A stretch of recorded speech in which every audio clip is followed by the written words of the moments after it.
கரங்களை வியப்புடன் உயர்த்தினான் சுகுமார். அவளை அனுப்புறேன் என்று பாட்டி மாயமானாள். சுகுமார் மூச்சுண்டு தான் இருக்கான். அவன் தூங்க போறதுக்குள்ள உள்ள போய் 2 வார்த்தை விசாரிச்சுட்டு வா. ரொம்ப நாழி பண்ணாத, நர்ஸ் பார்த்துட்டா கத்துவா எச்சரித்தாள் பார்வதி. வீணாவின் நெஞ்சு வேகமாக துடித்தது. அரை கதவை மெல்ல தட்டினாள். கமின் என்ற குரல் கேட்டு கையும் காலும் பதற மெல்ல கதவை தள்ளிக்கொண்டு உள்ளே நுழைந்தாள். ஏசியின் குளிர் அவளை வாரி அணைத்து கொண்ட போதிலும் வியர்த்து கொட்டியது. ஹலோ என்றான் சுகுமார். முகம் சிவந்து போனாள் வீணா. பேச தோன்றாது கொண்டு வந்த பழப்பொட்டலத்தை அவன் அருகே இருந்த மேஜை மீது வைத்தாள். கையை நீட்டி அதை எடுத்து பிரித்தான் சுகுமார். அட, ஆப்பிள் சாப்பிடணும் போல இருந்தது. அம்மா கிட்ட சொல்லி அனுப்பின, சாயங்காலம் வரும்போது எடுத்துட்டு வரேன்னு சொன்னான். டெலிபதியா என்ன, நீ கொண்டு வந்திருக்கியே? சிரித்தான். மௌனமாக உதட்டை கடித்து கொண்டாள் அவள். அப்பாடா, நினைச்சா இன்னும் வலிக்கிறது. வேடிக்கையாக கன்னத்தை தடவிக்கொண்டான். வீணாவுக்கு மிகவும் அவமானமாக இருந்தது. ஐம் வெரி சாரி, மன்னிப்பு கேட்டுக்கிறேன் என்று முனகினாள். உட்கார், அதுக்காகவா இவ்வளவு தூரம் என்னை பார்க்க வந்த? உங்களுக்கு ஏற்பட்ட விபத்தை கேட்டதும் பார்க்கணும் போல இருந்தது, அதான் வந்தேன். உட்கார்ந்து பேச உபசரித்தான் சுகுமார். அருகில் இருந்ததொரு சோஃபாவில் உட்கார்ந்தாள் அவள். நெஞ்சு இன்னும் வேகமாக துடித்தது. முகமெல்லாம் சூடாகி போனது. பேச முடியாதது போல் தொண்டையும் வாயும் காய்ந்து போயின. என் மேல ஏன் இந்த திடீர் அனுதாபம்? சிரித்தபடி கேட்டான் சுகுமார். உங்களை நான் ரொம்பவே இன்சல்ட் பண்ணிட்டேன், அதை நினைச்சு வருத்தப்படுறேன். விபத்து ஏற்பட்டதை கேட்டு மனசு கஷ்டப்பட்டது. நேர பார்த்து எல்லாத்துக்கும் மன்னிப்பு கேட்டுட்டு போகலாம்னு தான் மெல்லிய குரலில் சொன்னாள். என்னத்துக்காக உன் மனசு என்னை பத்தி கஷ்டப்படணும்னு தான் புரியல, புன்மருவலுடன் கேட்டான். வீணாவால் பேச முடியவில்லை. கண்களில் நீர் பொங்கிவிட்டது. ஐம் சாரி என்றபடி அவள் தன் பையில் தன் கைக்குட்டையை துழாவினாள். இந்தா என்ற சுகுமார் தன் அருகே இருந்த சிறு மேஜை இழுப்பறையிலிருந்து சுத்தமானதொரு கைக்குட்டையை எடுத்து அவளிடம் நீட்டினான். சட்டென்று வாங்கி கண்களை துடைத்து கொண்டாள். கைக்குட்டையில் மணந்த ஷேவிங் லோஷனின் வாசம் மேனியை புல்லரிக்க செய்தது. அதை படுக்கை ஓரத்தில் வைத்தாள். நான் வரட்டுமா என்றபடி எழுந்தாள். படுக்கையை விட்டு எழுந்திருக்க முடியாத நோயாளினா, கொண்டு வந்ததை எனக்கு கொடுத்துட்டு போகக்கூடாதா? ஒரு சின்ன உதவிதான் கேட்குறேன். ஆப்பிள் ஒன்றை அலம்பி தொடச்சு, இதோ அலமாரியில் இருக்கு இந்த கத்தியை எடுத்து துண்டு போட்டு என்கிட்ட கொண்டு வச்சுட்டு போகக்கூடாதா? உன்னை நினைச்சுட்டு நன்றியோடு சாப்பிடுவேன். மெல்ல சிரித்தான். வீணா உடனே செயல்பட்டால். ஆப்பிள் துண்டங்கள் கொண்ட தட்டை அவன் முன் நீட்டினாள். நீயும் ஒரு துண்டு ஆப்பிளை என்னோட சாப்பிடு என்றபடி ஒரு துண்டத்தை எடுத்து அவளிடம் நீட்டினான். புன்முறுவலுடன் வாங்க கரத்தை நீட்டிய போது அவன் கெட்டியாக பற்றி கொண்டான். வீணா, தினமும் நீ இந்த வேலையில என்னை பார்க்க ஒரு 10 நிமிஷம் வந்துட்டு போயேன். இன்னும் 2 வாரம்தான் நான் இங்கே இருப்பேன். அப்புறம் வீட்டுக்கு அனுப்பிடுவாங்க. உன்னை பார்த்தா சீக்கிரம் கால் குணமாயிடும் போல ஒரு தெம்பு வருது. கட்டாயம் வருவியா? அவனது குரலில் தொனித்த குழைவில் மனமுருகி போனாள். மெல்ல கையை விடுவித்து கொண்டாள். வரேன் என்று தலையை அசைத்தாள். கதவருகே நெருங்கியவளை வீணா என்று உரக்க கூப்பிட்டான். திடுக்கிட்டு திரும்பி பார்த்தாள். ஆப்பிள் ரொம்ப நன்னா இருக்கு. சில சமயம் புளிச்சு தொலைக்கும். இது ரொம்பவே தித்திப்பா இருக்கு. ஆமா, நீ எதுக்காக என்னை பார்க்க வந்த? உண்மையை சொல்ல முடியுமா? I felt very sorry for you. நிஜமா அவ்வளோதானா? பதில் சொல்லாது அவனை மென்மையாக பார்த்தாள். அங்கே நின்று கொண்டிருக்க முடியாத கூச்சத்துடன் விரைவாக வெளியேறி வந்து விட்டாள். பாத்தியா, பேசினியா? பாட்டி பலதும் கேட்டாள். ஆசை பேத்தி தன்னுள் பொங்கி புரண்ட மகிழ்ச்சியில் மௌனமாக வண்டியை வீடு நோக்கி விரைந்து கொண்டிருந்தாள். அடுத்த நாள் காலை வழக்கம் போல கல்லூரிக்கு புறப்பட வேண்டிய நிர்பந்தம். புறப்படும் முன் வீணா பின்கட்டிற்கு விரைந்தாள். ஊஞ்சலில் சுருட்டி கொண்டு கிடந்த பார்வதி டக்கென்று எழுந்தாள். பேத்தியை கண்டதும் சிரிப்பில் முகம் மலர்ந்து போனது. சந்திராவுக்கு தெரியாது அவளது மகளுடன் சேர்ந்து கொண்டு செய்கிற அந்த காரியத்தை பற்றி உள்ளூர ஓர் அலாதி திருப்தி அவளுக்கு. ஒரு உதவி செய்வேல பாட்டி? ஒன்னென்ன, 1000 வேணும்னாலும் செய்ய காத்திருக்கேன் குழைந்தாள் பாட்டி. இந்தாங்க, ஆட்டோக்கு வச்சுக்கோங்க. சரியா 1 மணிக்கு என் காலேஜ் வாசலுக்கு வந்துருங்க. வழி தெரியும் இல்லையா? தோட்டத்திற்குள்ளே இருக்கிற சிமெண்ட் பெஞ்ச் ஒன்று மேலே வேணும்னா உட்காந்துக்கலாம். வேண்டாம், கும்பலா இளம் பெண்களை பார்த்தா எனக்கு பயமா இருக்கும். இந்த மடிசார் மாமி யாருன்னு கலாட்டா பண்ணினா நான் வாசல்ல இருக்க நடப்பாதையிலே நிக்கிறேன். நல்ல வெயில் பாட்டி, மண்டை வெடிக்கும். பரவாயில்ல, இப்போ நாம தானே பின்னால ஓடுறாப்போல நிலைமை அமைஞ்சிருக்கு. காரியத்தை சாதிக்க வெயில் என்ன மழை என்ன, நீ கவலைப்படாத. பாட்டி தைரியமாக சொன்னதை கேட்க நெஞ்சம் நெகிழ்ந்து போனால். 10 ரூபாய் தாளை கைப்பையிலிருந்து எடுத்தாள். இருக்கட்டும் என்று இன்னொரு 10 ரூபாய் தாளையும் இழுத்து எடுத்து பாட்டியின் கையில் வைத்தாள். எங்க வெளியில புறப்படுறேன்னு அம்மா கேட்டா? சந்திராவுக்கு பயந்தவள் போல தோள்களை குலுக்கிவிட்டு ரூபாய் நோட்டுகளை மணிப்பர்சில் அமுக்கிக் கொண்டாள்.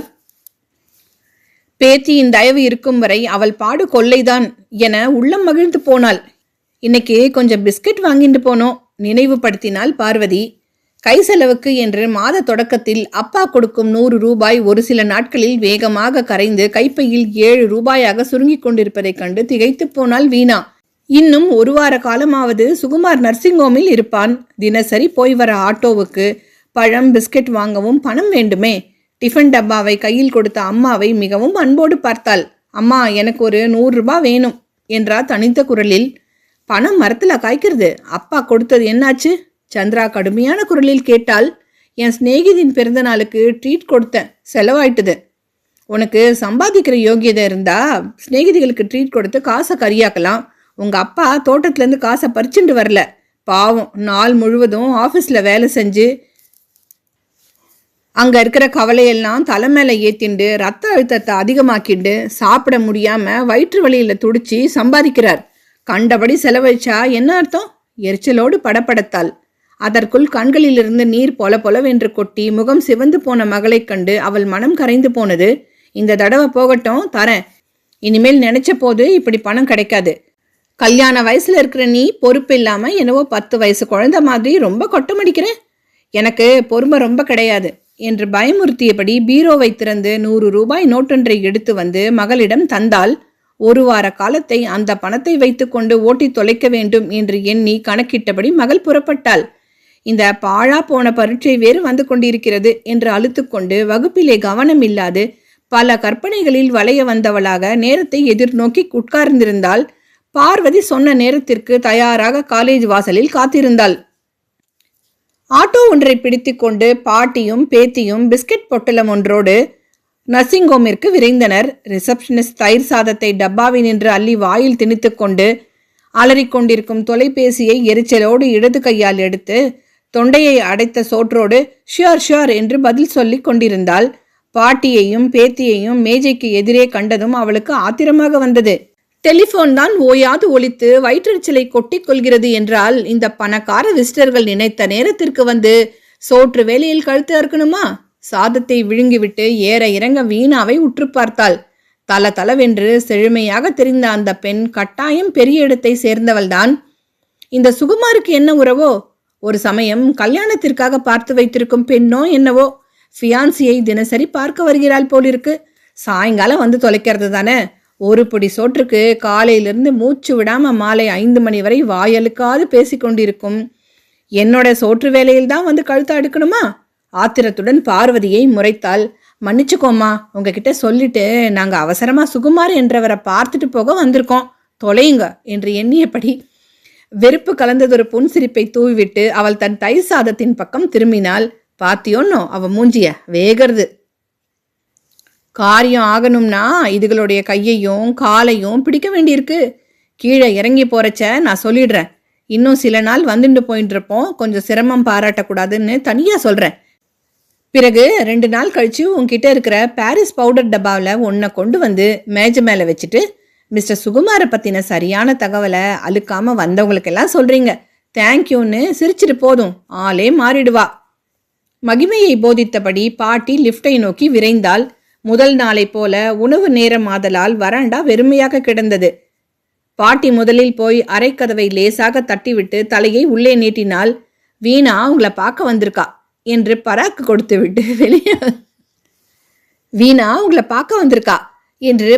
கொடுத்து விட்டு வெளியே வந்து பேத்திக்கு உத்தரவு கொடுத்தாள். ரொம்ப நேரம் பேசிட்டு நிற்காத, அவ வீட்டிலேருந்து யாராவது வந்துட்டா நன்னா இருக்காது எச்சரித்தாள். பதைப்பதைப்பாக உள்ளே நுழைந்தாள் வீணா. தயாராக சுகுமார் படுக்கையில் சாய்ந்த வாட்கில் உட்கார்ந்திருந்தான். ஹலோ, ரொம்ப நாழியா எதிர்பார்த்து கொண்டிருந்த. நீ வந்தப்புறம்தான் ஏசியே வேலை செய்யறது. இதுவரை இங்க ஒரே புழுக்கம். பரிகாசமாக சிரித்தான். மௌனமாக நின்ற அவளை உட்கார சொல்லி உபசரித்தான். இதென்ன இன்னைக்கு பிஸ்கெட்டா? ஆமா, உனக்கு எப்படி தெரிஞ்சது? மேரி பிஸ்கட் இருந்தா சாயங்காலம் அம்மா அனுப்பி வைக்கிற டீயில சாப்பிடலாம்னு நினைச்சேன். டெலிபதியா? இல்லாட்டா என்னை ரொம்ப புரிஞ்சு கொண்டதால? அவனது அருகாமை அவளுக்கு இனித்தது. அவனது வேடிக்கையான பேச்சு கேட்க சுவையாக இருந்தது. என்னை பத்தி ஒன்றும் தெரியாதுன்னு சொல்ல நினைக்கிற, சொல்ல பிடிக்கல இல்லையா? மீண்டும் மௌனமாக அவள் இருந்தாள். உங்களை தெரிந்து கொள்ளத்தான் தினமும் இங்கே வரேன்னு சொல்ல விரும்புற? தலையை அசைத்தாள் வீணா. எனக்கு பச்சை வண்ணம் ரொம்ப பிடிக்கும். முதல் நாள்ல நான் உன்னை வெளிர் பச்சை வண்ண அமெரிக்கன் ஜார்ஜெட்ல தான் பார்த்தேன். புடவை தடுக்க நீ நடந்தது கூட எனக்கு ரொம்ப பிடிச்சது. சிவப்பு கூட ரொம்ப பிடிச்ச நேரம். அதனால தான் நான் சிவப்பு வண்ண டொயோட்டாவை வச்சுட்டு இருக்கேன். எனக்கும் பச்சை வண்ணம் ரொம்ப பிடிக்கும். சிவப்பு கார் மேலேயும் விருப்பம் உண்டு. மெல்ல சிரித்தாள். சாப்பாட்டில் என்ன பிடிக்கும்? எனக்கு வத்த குழம்பும் சுட்டாப்பளமும் ரொம்ப பிடிக்கும். எனக்கும் அவைகள் தான் ரொம்ப ஆசை. ஆனால் எங்கள் வீட்டு சமையல்கார அம்மா கிட்ட பல தடவை சொல்லி ஞாபகப்படுத்தினாதான் செய்து கொடுப்பா. அவளுக்கு ரொம்ப ஞாபக மறதி. அட, எங்கள் வீட்டு சமையல்காரருக்கும் ரொம்ப மறதி உண்டு. நம்ம வீட்டு வேலையாட்கள் குணத்தில் கூட பொருத்தம் இருக்கே. கண்களை சிமிட்டி சிரித்த போது சிவந்து போனால் வீணா. தங்களது விருப்பு வெறுப்புகளை இருவரும் வேடிக்கையாக பரிமாறிக்கொண்டு நேரத்தை வேகமாக நகர்த்திவிட்டனர். ஐயோ, காலேஜுக்கு நேரமாச்சு. கடிகாரத்தை பார்த்து துள்ளி எழுந்தாள் வீணா. ஆமா, மத்தியானம் டிஃபன் சாப்பிட்டியா? அனுசரணையாக கேட்டான் சுகுமார். போய் ஃப்ரீ பீரியட் போது சாப்பிட்டுக்கிறேன். பொறுப்படும் போதே நேரம் ஆயிடுச்சு. எனக்கு தெரியும் சாப்பிட உனக்கு நேரம் இருக்காதுன்னு புரிஞ்சு கொண்டுதான் இதை உனக்கு வாங்கி வச்சேன். சொல்லிக்கொண்டே தன் அருகில் இருந்த சிறு அலமாரியை இடது கையால் மெல்ல திறந்தான். யாரோ அம்மாவின் சிநேகிதி, இங்கிலாந்துலேருந்து வந்தாங்களாம். அம்மாவுக்கும் என் தங்கைக்கும் பவுடர், சோப்பு, சென்ட் இத்தியாதிகளை பரிசு கொண்டு வந்து கொடுத்ததோடு கால் ஒடிஞ்சு கிடக்கிற எனக்கு சாக்லேட் பார் ஒன்றும் தந்தாங்களாம். அம்மா கொண்டு வந்து காத்தால கொடுத்துட்டு போனாங்க. அட, இந்த வெயில்ல இது உருக ஆரம்பிச்சிட்டுது. உன்னை பார்த்து தவிக்கும் என் மனசை போல. இந்தா என்று சாக்லேட் கட்டியை அவளிடம் நீட்டினான். வேண்டாம், உங்களுக்கு தேவைப்படும் என்று மறுத்த போது அதை இரண்டாக ஒடித்தான். உனக்கு பாதி எனக்கு பாதி, சரிதானே? இந்த பெரிய பகுதியை நீ எடுத்துக்கோ. ஏன்னா விரைவில் உன்னை என் பெட்டர் ஆஃபா ஏத்துக்கலாம்னு எண்ணம் ஏற்பட்டிருக்கு. சிரித்தபடி அவள் நீட்டிய கையையும் சேர்த்து கொண்டான். அறையின் கூரையிலிருந்து 1000 மலர்கள் தம் மீது கொட்டுவதை போன்றதோர் இன்பமான உணர்வு மெய் சிலிர்த்து போனாள். நான் வரேன் என்றபடி சாக்லேட் கட்டியின் பகுதியோடு தன் கரத்தை இழுத்து கொண்டாள். நில்லு, ஒரு சங்கதி என்றான் அவன். அம்மாவால ஆஸ்பத்திரிக்கு ரொம்ப அலைய முடியலையா? நாளைக்கே ஒரு சமயம் டிஸ்சார்ஜ் வாங்கி கொண்டு வீட்டுக்கு அழைச்சிட்டு போக போறதா ஒரு குண்டை தூக்கி போட்டிருக்காங்க. முகம் வெளுத்தது. கலவரத்தோடு பேச முடியாது நின்றாள். எங்க வீட்டுக்கு வர உனக்கு பயமா இருக்கும். ஒரு சமயம் என் அம்மாவும் விரும்ப மாட்டாங்க. அதுக்கு ஒரு யோசனை பண்ணியிருக்கேன். நாளைக்கு நான் இங்கே இருக்கேனான்னு டெலிஃபோன் பண்ணி தெரிஞ்சுக்கோ. பிறகு என்னை பார்க்கணும்னா சாயங்கால வேலை 5 மணிக்கு மேலே திருவான்மியூரில் இருக்கும் எங்கள் விசிட்டர்ஸ் பங்களாவுக்கு வந்தால் சௌகரியமாக இருக்கும். தனியாக வர பயப்படுவேன். உன் பாட்டி தான் சேப்ரனாக இருக்காங்களே, அவங்கள அழைச்சிட்டு வா. தனியாக வந்தாலும் நான் எழுந்து நடமாட முடிஞ்சவனா இருந்தாலும் என்னால் உனக்கு எந்த விதமான தீங்கும் நேராது. ஏன்னா நான் சுபாவத்தில் நல்லவன். அதை விட முக்கியமானது ஐ லவ் யூ என்றபடி தலைமாட்டில் இருந்த சிறு பெட்டியிலிருந்து திருவான்மியூர் முகவரி சீட்டை எடுத்து தந்தான். முகம் சிவக்க நெஞ்சு பதற அதை பெற்றுக்கொண்டு வெளியே வந்தாள். என்ன சொன்னா சுகுமார்? பாட்டி ஆவலுடன் கேட்டபோது வீணா பேச முடியாது தலையை அசைத்தாள். கல்லூரி வாசலில் இறங்கும் வரை அவள் மௌனமாக தனக்குள்ளே அந்த கட்டுக்கொள்ளா மகிழ்ச்சியை அனுபவித்த வண்ணம் இருந்தாள்.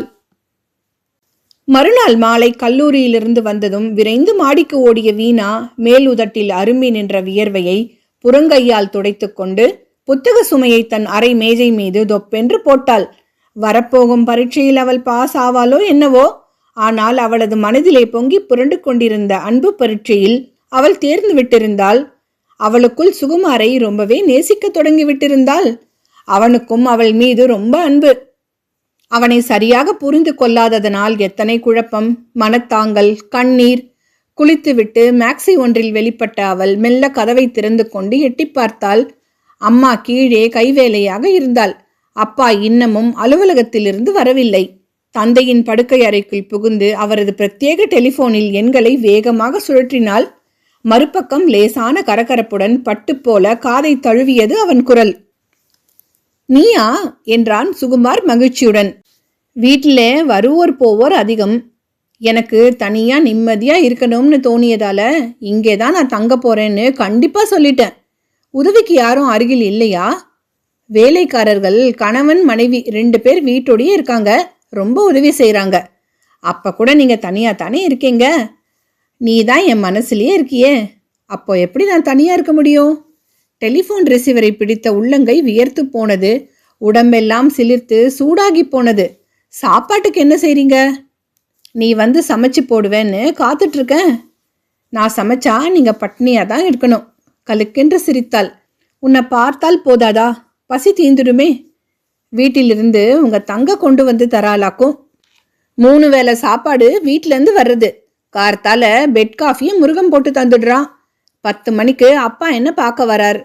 அவரோட அம்மா காலை சாப்பாட்டை எடுத்துட்டு வந்து உபசரித்து பரிமாறி கொஞ்ச நேரம் உட்காந்துட்டு டாக்டர் வந்து போன பிறகு கிளம்புறா. மத்தியானம் காஃபி டிஃபனுடன் துர்கா வரா. எனக்கு தூக்கம் வர்ற வர உட்காந்துருக்கா. சில சமயம் நான் சட்டுன்னு தூங்க ஆரம்பிக்கிறேன். தொணன்னு அவள் பேச ஆரம்பிச்சா லேஸில் ஓய மாட்டா. நான் வந்தா கூட நீங்கள் அப்படித்தானே செய்ய போகிறீங்க. நீ வந்தா தூங்கி கொண்டிருந்தா கூட வெடுக்கென்று எழுந்து உட்கார்ந்து விடுவேன். நீ துர்கா மாதிரி படப்படன்னு பேச மாட்டியே. நீ வார்த்தைகளை அளந்து மெதுவாக பேசுறது எனக்கு ரொம்ப பிடிக்கிறதே. மறுபடி அம்மா சாயங்கால சாப்பாட்டு எடுத்துட்டு வருவா. ஐயோ, நான் ஃபோனை வச்சிடுறேன். உங்கள் அம்மா வர்ற நேரம் போல இருக்கே. அம்மா சாயந்தரம் ரொம்ப நேரம் இருக்க முடியாது. வீட்டில் அவளுக்கு ஏகப்பட்ட வேலைகள். எனக்கு ரெஸ்ட் வேணும்னு சொல்லியிருக்கேன். அதனால சாயந்தர வேலையில் என்னை யாரும் வந்து பார்த்து உபத்திரவிக்க மாட்டா. நான் இங்கே விசிட்டர் பங்களாவில் வந்து தங்கியிருக்கிறத ஆஃபீஸ் நண்பர்களுக்கும் உறவினர்களுக்கும் சொல்லக்கூடாது என்பது என்னோட உத்தரவு. அவர்களுக்கெல்லாம் தெரிஞ்சா கூட்டம் கூட்டமாக வந்துடுவாங்க. என்னால் சமாளிக்க முடியாது. நான் வேற வந்து எதுக்கு தொந்தரவு செய்யணும்? நீ வராட்டா நேரத்தை என்னால் சமாளிக்க முடியாதே. வருவியா? அவளுடன் கேட்டான். இன்னைக்கு முடியாது, நாளைக்கு கட்டாயம் வரேன். ஃபோனை வைத்தாள். அம்மா சந்திரா சொல்லி வைத்தார் போல உள்ளே வந்தாள். எத்தனை தடவை உன்னை கூப்பிடுறது? இங்கே வந்து ஃபோனில் யாரோட பேச்சு என்று அதட்டினாள். எனக்கு வேண்டியவளோட நான் ஃபோனில் பேசக்கூடாதா? சினுங்கியபடி குற்ற உணர்வுடன் தாயை தாண்டி கொண்டு மாடிப்படிகளில் தாவி கீழே சென்று மறைந்து விட்டாள். மறுநாள் மாலை அவள் திருவான்மியூருக்கு கிளம்ப ஆயுத்தமானாள். பாட்டியிடம் தன் திட்டத்தை ரகசியமாக முன்னதாகவே சொல்லி அவளை துணைக்கு வர தயார்படுத்தி விட்டிருந்தாள். காலேஜிலிருந்து வந்ததும் கொஞ்சம் கூட வீட்டில் தங்காம ஏன் இப்படி அலையணுமோ? அப்பா வந்தா நான் என்ன சொல்றது? அதட்டிய தாயை மிடுக்காக நிமிர்ந்து பார்த்தாள் வீணா. ஸ்நேகிதியோட பரீட்சைக்கு படிக்க போயிருக்கான்னு சொல்லுங்க. தனியாவா போறேன்? பாட்டியை துணைக்கு அழிச்சுட்டு தானே போறேன். இது கூடவா தப்பு? சொல்லிக்கொண்டே காரில் ஏறி உட்கார்ந்து கொண்டாள். பேத்தியின் குறிப்பை அறிந்து கொண்ட பாட்டி வரட்டுமா என்றபடி வேகமாக காரில் ஏறி அமர்ந்து கொண்டாள். சுகுமார் கால் சரியாகி நடக்க ஆரம்பிக்க கொஞ்ச நாள் பிடிக்குமே. அதுவரை தினமும் அவனை போய் பார்த்துவிட்டு வர சாத்தியப்படுமா? பார்வதி கவலையுடன் கேட்டாள். பார்க்காதிருந்தால் எனக்கு ரொம்ப பரபரப்பாக இருக்கும் பாட்டி. மனதில் அமைதி இருக்காது. பல நாள் என்ன, பல வருஷங்கள் ஆனால் கூட எனக்கு அவரை தினமும் பார்க்கணும் போல இருக்கு பாட்டி. அசட்டு பெண்ணே, ஆரம்பத்திலேயே அவனோட நீ சுமூகமா பேசியிருந்தா இப்படி நாம் ஆஸ்பத்திரிக்கும் திருவான்மியூருக்கும் அலைய வேண்டி இருக்காதே. அந்த பிசகுக்கு இது பிராய்ச்சித்தம்னு நினைச்சுக்கோங்க பாட்டி என்றவள் வேகமாக காரை ஓட்டினாள். கிளம்பும் முன் அவனை தொலைபேசியில் அழைத்து தெரிவித்து விட்டுத்தான் புறப்பட்டிருந்தாள். நீ தாராளமா வரலாம். த கோஸ்ட் இஸ் கிளியர் என்று சிரித்தான் அவன். வரவேண்டிய குறுக்கு வழியை அவளுக்கு தெளிவாக சொல்லியிருந்தான். அதிக நேரம் சுற்றாது மிகவும் பழக்கப்பட்டவள் போல் அவள் காரை விரைவில் அந்த பங்களாவின் தோட்டத்திற்குள் செலுத்தினாள். என்னை பார்க்க 2 பேர் வருவாங்க. அவங்களுக்கு இளநீர் 2 தேவை, சீவி எடுத்து வை என்று எஜமான் இட்ட உத்தரவுப்படி முருகன் இளநீரை சீவிக் கொண்டிருந்தவன் வியப்புடன் திரும்பினான். புல்தரை மீது அவன் அருகில் தோட்டத்தில் உட்கார்ந்திருந்த அவன் மனைவி பாக்கியம், காரிலிருந்து இறங்கிய பெண்ணையும் துணையாக கூட நின்ற அந்த வயதான அம்மாளையும் ஆச்சரியமாக பார்த்தாள். என்ன இது மச்சான், பொழுது சாயிற நேரமாச்சு, இவங்க இப்போ என்னத்துக்கு வராங்களா? அடிக்குரலில் கேட்டாள். 2 பேர் வரப்போவதாக ஐயா சொன்னார். யாரோ ஆண் பிள்ளைகள் தான் வராங்கன்னு நினைச்சேன். இந்த பொண்ணு வருது, கிசுகிசுத்தான் முருகன். உனக்கு இந்த பெண்ணு தெரியுமா? இந்த பெண்ணோட அப்பாவை நான் பார்த்துருக்கேன். ஒரு நாள் நம்ம ஐயா அவர் சாப்பிட்ற மருந்தை வச்சுட்டு மீட்டிங்க்கு போயிட்டாரு. அம்மா என்கிட்ட சைக்கிளை கொடுத்து மருந்தை கொண்டு கொடுத்துட்டு வர சொன்னாங்க. அந்த ஹாலில் ஒரே கூட்டம். அப்போ நம்ம ஐயா கிட்ட இந்த பெண்ணோட அப்பா பேசிக்கிட்டு இருந்ததை நான் பார்த்தேன். அவரும் பெரிய இடத்து ஆசாமி, ஜெகநாதன்னு பேரு. ஒரு நாள் இந்த பொண்ணை அவரோட கார்ல பார்த்தப்போ, அப்பா இதுதான் அந்த கடைன்னு அந்த பொண்ணு அவர்கிட்ட பேசுறத பார்த்தேன். அவர் மகள் இந்த பொண்ணுன்னு தெரிஞ்சுது. பாக்கியம், இன்னொரு விஷயம் நினைப்புக்கு வருது. இந்த பொண்ணு தான் நம்ம சின்ன ஐயாவுக்கு கட்டி வைக்க பெண் பார்க்க நம்ம எஜமான வீட்டவங்க போனாங்க. ஆமா, அந்த சம்பந்தம் தான் பெருத்த கோளாறுனால தட்டி போச்சே. இப்போ இந்த பெண் எதுக்கு இங்க வருது? உனக்கு புரியலையா? பெரியவங்க ஏதோ வியாபார மனத்தாங்கல்ல பொருத்தம் சரியில்லைன்னு தட்டி கழிச்சிட்டாங்க. ஆனா இளையவங்க இவங்க 2 பேரும் ஒருத்தர் மேல ஒருத்தர் ஆசை வச்சிருக்காங்க போல இருக்கு. பொண்ணு பார்க்க நல்லா இருக்கே, நம்ம சின்னவருக்கு பொருத்தமா கூட இருக்கே. உள்ள போகலாமாப்பா? பார்வதி கொஞ்சம் அதட்டலாக கேட்டதும் திடுக்கிட்ட முருகன் பேச்சை நிறுத்தி கொண்டு வாசலில் நின்றவர்களிடம் ஓடி வந்தான். உங்களை தான் எதிர்பார்த்துக்கிட்டு இருக்காரு, உள்ள போங்க என்றான். முருகா, இவங்களுக்கு இளநீரை கண் திறந்து 2 டம்ளர்களில் ஊற்றி எடுத்துக்கிட்டு வா என்று சுகுமார் உத்தரவிட்டான். வேண்டாம், இதெல்லாம் எதுக்கு என்று சொல்லியபடி கண்களை நாலாபுறமும் ஓடவிட்டாள் வீணா. அவர்களது வீட்டு பங்களா அறைகளை விட மிகவும் விஸ்தாரமாக அலங்காரமாக இருந்த அந்த அறையை வியப்புடன் பார்த்தாள். அன்னைக்கு நான் கொடுத்த இளநீரை சாப்பிட மறுத்துட்டேன். இது எங்க தோட்டத்துல காய்ச்ச செவ்விளநீர், ரொம்ப நல்லா இருக்கும் என்றபடி இளநீர் நிறைந்த டம்ளரை அவளிடம் நீட்டினான் சுகுமார். பார்வதி இளநீர் டம்ளருடன் பின் வராண்டாவிற்கு போவது போல் போக்கு காட்டிவிட்டு தோட்டத்திற்குள் நழுவினாள். ஒரு வாய் இளநீர் சாப்பிடுவதும் ரோஜா செடியில் மலர்ந்திருக்கும் பூக்களை எண்ணுவதுமாக அவள் தோட்டத்தை வட்டமிட்டு கொண்டிருந்தாள். மச்சான், நீ சொன்னது சரிதான். இந்த பொண்ணுக்கும் நம்ம சின்னவருக்கும் இதுதான் போல இருக்கு. பார் அந்த கிழவிய, அவங்கள தனியா பேச விட்டுட்டு பெராக்கு பார்த்துக்கிட்டு இங்க வந்து நிக்குது. பெரிய மனுஷங்க வீட்டு விவகாரம், நீ வாயை திறக்காத. நம்ம அம்மா வந்து கேட்டா கூட நீ தெரியும்னு கண்டுக்காத. நமக்கு என்ன, இன்னைக்கு வேணாம்னு சொல்லுவாங்க, நாளைக்கு ஒன்னா கூடிக்கிட்டு கொண்டாடிப்பாங்க. இடையே நமக்கு தான் வீண் பொல்லாப்பு எச்சரித்தான் அவன். உள்பக்கம் மெல்ல எட்டி பார்த்த பாக்யம் தனக்குள் புன்னகைத்து கொண்டாள். அருகே கிடந்த நாற்காலியில் உட்கார்ந்திருந்து அந்த பெண்ணும் கட்டிலின் மீது சாய்ந்து உட்கார்ந்த சுகுமாரும் உலகமே தெரியாது சுவாரஸ்யமாக பேசிக்கொண்டிருப்பதை பார்த்து அவள் ரசித்தாள். மச்சான், சும்மா சொல்லக்கூடாது, பொருத்தமான ஜோடி. சாமி புண்ணியத்துல ஐயா வீட்டில் கல்யாணம் நடக்கணும். எனக்கு தெரியும், உனக்கு நல்ல புது சேலை எடுத்து கொடுப்பாங்க அம்மான்னு தானே நினைச்சு சாமியை கும்பிடுற. வேடிக்கையாக கேட்ட முருகன் சிரிக்க கூட அவளும் சிரித்தாள். உள்ளே பார்வதிக்கு அவர்கள் சிரிப்பது நன்றாகவே கேட்டது. சில தினங்களுக்கு பின் அன்று மாலை மாதர் சங்கத்து கூட்டத்திற்கு சிறிது தாமதமாக போனாள் சந்திரா. அவசரத்தில் உட்கார்ந்தவள் இடது பக்கம் திரும்பி பார்த்து திடுக்கிட்டு போனாள். பத்மநாபன் மனைவி சாரதா அவள் அருகே உட்கார்ந்திருந்தாள். சந்திராவின் முகத்திலே மலர்ந்து கொண்டு வந்த சிரிப்பு சாரதாவின் பார்வையில் உறைந்து போனது. குற்ற உணர்வுடன் மறுபக்கம் இருந்தவளிடம் ஏதோ பேசி வைத்தாள். நெஞ்சு படபடவென்று அடித்து கொண்டது. சங்கத்தின் செயலாளர் சம்பகாவும் இன்னும் சில பெண்களும் ஓடி வந்து சாரதாவை மிகவும் விசாரித்தார்கள். உங்க பிள்ளைக்கு இப்ப கால் எப்படி இருக்கு? கேள்விப்பட்டோம், ரொம்ப வருத்தமா இருந்தது. வீட்டுக்கு வந்து சேர்ந்துட்டாரா? சந்திராவின் பக்கம் திரும்பி பாராது பத்மநாபன் மனைவி பேசினாள். தேவல, நர்சிங் ஹோம்ல இருந்து வந்துட்டான். எங்களோட திருவான்மியூர் பங்களாவில் ரெஸ்டா இருக்கான். நேத்திக்கு டாக்டர் வந்து கட்டை அவிழ்த்துட்டாரு. எக்ஸ்ரே எடுத்து பார்த்ததுல அவர் திருப்தியா இருக்கார். இன்னும் கொஞ்ச நாள்ல நல்லா நடக்க முடியும், வேலைக்கு போகலாம்னு சொல்லிட்டார். என்னவோ தலைக்கு வந்தது தலைப்பாவோட போச்சு என்று சூழ் கொட்டிய ஒரு வயதான பெண்மணி அருகில் வந்து தாழ்ந்த குரலில் கேட்டாள். போன வாரம் ஒரு ஜாதகம் கொண்டு வந்து கொடுத்தேனே, அதை பாத்தியோ? நீங்க ஒரு பெண் ஜாதகத்தை கொடுத்தேல், மாலதி நேத்திக்கு ஒரு ஜாதகத்தை கொண்டு வந்தா. இன்னைக்கு காத்தால காமு தன் அக்கா பெண்ணோட ஜாதகத்தை கொடுத்தா.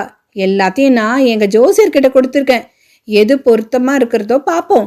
என் பிள்ளைக்கு வேற இடங்கள்ல இருந்து வரன் வந்து குவிஞ்சின்னு இருக்கு என்பதை சொல்லி சந்திராவை மட்டம் தட்ட வேண்டும் என்றுதான் அவள் கொஞ்சம் உறக்கவே பேசினாள். சந்திராவுக்கு கோபம் பொத்து கொண்டு வந்தது. முகம் சிவந்து போனது. நெஞ்சு படபடத்தது.